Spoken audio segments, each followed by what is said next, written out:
seen, what I grew up in, and where I got most of my knowledge from really is this guy right here. There's a moment in one of Paul Cox's videos where he stops, looks directly into the camera, and says something his hundreds of thousands of subscribers had been waiting years to hear. No publicist standing off screen, no carefully worded statement read from a phone, just a man standing in his garage in Glendale, Utah, grease on his hands, and zero interest in softening the truth. The rumors had been building for months. Legal trouble, key people walking out the shop door, whispered theories about what was really going on behind the scenes. At 45, Paul Cox decided the rumors had run long enough. Most people who end up building something worth following don't start out thinking about an audience. Paul Cox definitely wasn't.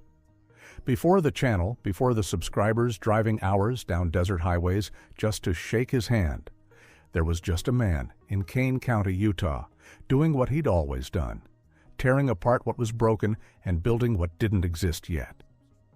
For over 2 decades, Paul worked construction for a telephone company. Underground cable runs, overhead lines, pole climbing through Utah summers that cook the air above the asphalt, and winters that lock the steering wheel solid before you've cleared the driveway. 4 to 5 days a week, away from home, away from his family, away from the only work that actually felt like his. He did it for 20 years without blinking. Not because it fulfilled him, because it was steady income, and steady income meant 4 kids stayed fed and the lights stayed on. But every time Paul walked through the front door after another stretch, on the road, he didn't sit down, didn't turn on the television. He walked straight past the house and into the garage. Because the telephone company paid the bills. The garage was where Paul Cox actually lived, and for 20 years, nobody outside of southern Utah had any idea who he was. That was about to change. Paul didn't learn to weld from a trade school or a certification program. He learned because his father handed him a torch and stepped back. Sherman Cox was the kind of man who believed the best education happened with tools in your hands, not textbooks on a desk. He could fix anything that broke and build anything that didn't exist yet, and he passed that knowledge down the only way that actually sticks, through demonstration, repetition, and letting his kid make mistakes on real metal. Paul was around 8 or 9 years old the first time Sherman let him run a bead, a stick welder, a joint, and no instructions beyond watching what his father did and trying to replicate it. The bead was ugly. The technique was rough, but the steel held, and something locked into place in Paul Cox that never came loose again. By his mid-teens, Paul was working at a local machine shop, building genuine skills on genuine equipment. A few school courses filled in gaps along the way, but the hands did. The real teaching. Sherman did the real teaching. Everything Paul would later do on camera, every restoration, every fabrication, every weld laid down in that Glendale garage, traces directly back to a man in southern Utah who trusted his son enough to hand over the torch first and explain later. That foundation never cracked. Long before Fab Rats existed, Paul Cox was deep in Utah's demolition derby circuit, not as a casual participant, as a competitor who poured serious time, serious money, and serious obsession into vehicles engineered specifically to be destroyed. Over 2 decades of competition, building cars from scratch, tearing them apart, and building them again. Michelle later described the culture simply. Everybody likes watching things crash, and when it's on purpose and controlled, it's just fun. Paul didn't need it explained. It was already in his blood. The friendship that would eventually change everything started with a rivalry. Paul had crossed paths with Matt Wetzel at a Washington County Fair competition, finishing second to him in an earlier event. That result kept the two at arm's length.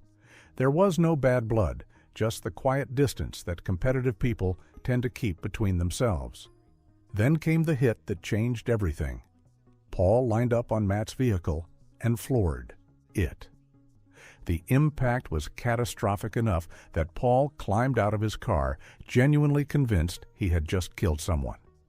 When Matt's door pushed open and he stepped out, shaken, dusted in debris, but standing, something dissolved between them instantly.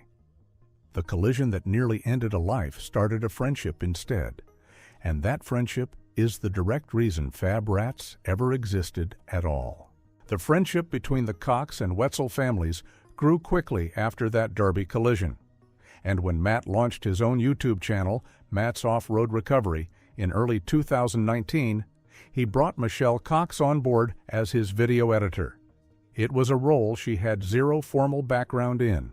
She learned filming, editing, and directing entirely from scratch, the same way Paul learned welding. She picked it up, figured out what worked, and kept going.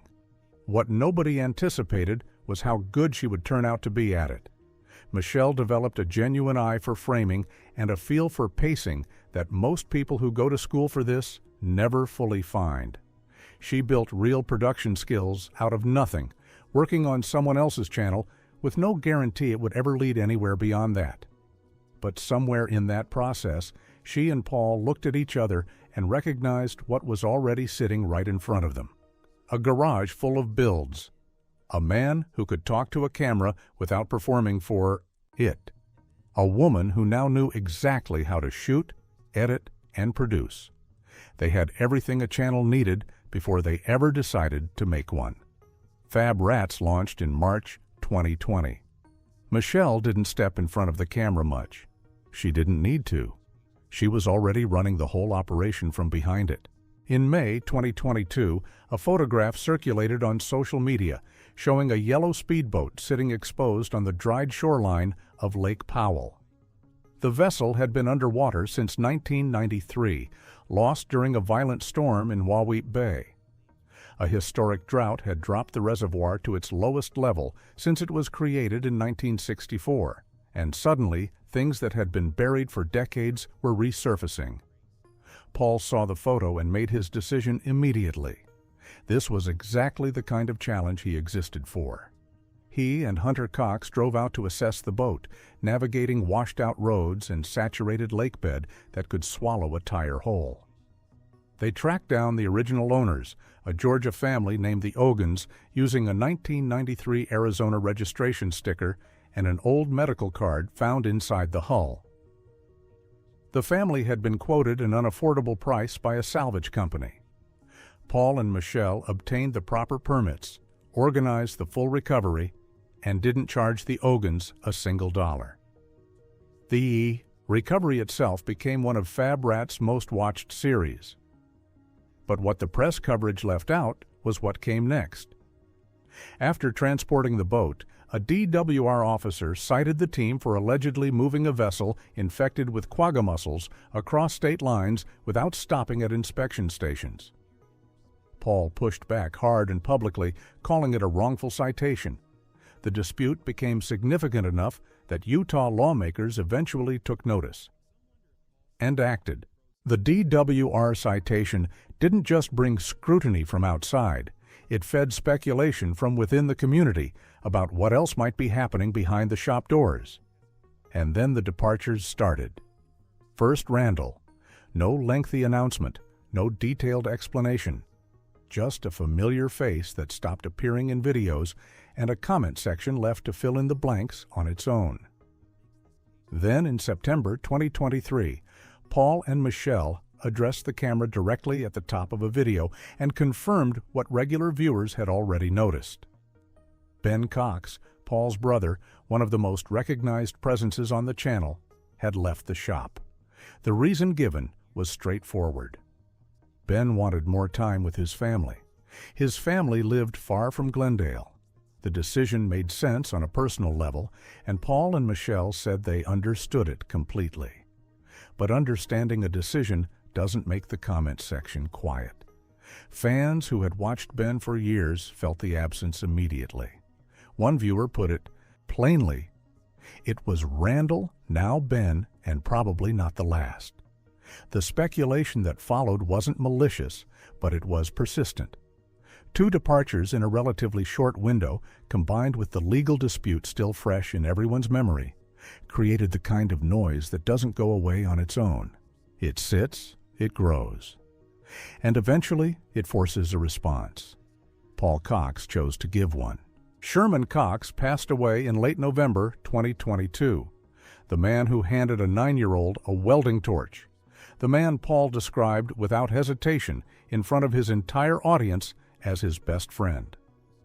There was no prepared speech when Paul told his viewers. No carefully structured announcement.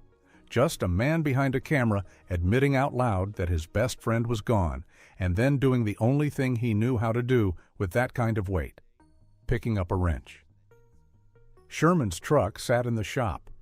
Paul rolled it to the center of the garage, opened the hood, and started working. He told his audience directly. He didn't want to own this truck. He didn't want to own it this way.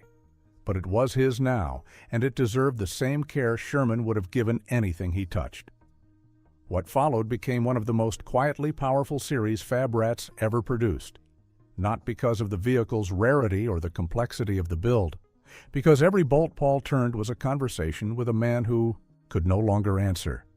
The tools were Sherman's. The techniques were Sherman's. Even the instinct to fix rather than replace came directly from him. When the engine finally turned over in that Glendale garage, the sound filled the room the way Sherman's presence used to. And the camera kept rolling because that's what they do. Here is the truth about Paul Cox at 45. The rumors were never the most interesting thing about him. The legal dispute, the departures, the speculation. That's the noise surrounding a story that was always bigger than any of it. What Paul confirmed on camera wasn't a scandal. It was simply a man who had spent decades doing things his own way, occasionally colliding with systems and people that couldn't accommodate that, and refusing to pretend otherwise. The garage in Glendale is still running. The torch is still lit, and the man holding it learned everything he knows from his father.